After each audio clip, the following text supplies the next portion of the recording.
আজকে ATTF IPFT আমরা দিলাম 250 কোটি টাকার প্যাকেজ। আজকে এটিটিএফ আইপিএফটি আমরা দিলাম 250 কোটি টাকার প্যাকেজ।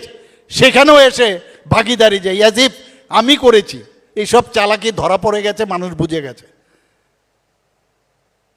যত বেশি আমাদের দিকে আঙ্গুল তুলবেন তত কিন্তু আরও অসুবিধা হবে, আমি এতটুকু বলে রাখছি। খালি শুরু করলাম, চ্যালেঞ্জ বলেছে তো, চ্যালেঞ্জ আমরাও দেখব কিভাবে চ্যালেঞ্জ দিতে হয়। আমরা জানি, কারণ আমাদের কাছে সেই সৎ সাহস আছে। মনের থেকে আমরা দুর্বল নই, আর মনের শক্তি হচ্ছে সবচেয়ে বড় শক্তি। গায়ের শক্তি কিছুই না, নগণ্য আমাদের কাছে। সেইভাবে আমাদের আজকে যারা যোগদান করেছেন, আমি আপনাদেরকে স্বাগত জানাবো ভারতীয় জনতা পার্টির তরফ থেকে। সঠিক সময়ে আপনারা সঠিক সিদ্ধান্ত নিয়েছেন। সব জায়গায় আমরা যাচ্ছি, মানুষ আসছে। আর যেটা রাজীব বাবু বললেন যে জো ডর গিয়া সমঝো ইয়ে মর গিয়া। কারণ মানুষ মরতে হবে, মানুষ একদিন না একদিন মরতে হবে। এগুলো ভয় ভীতি দেখিয়ে,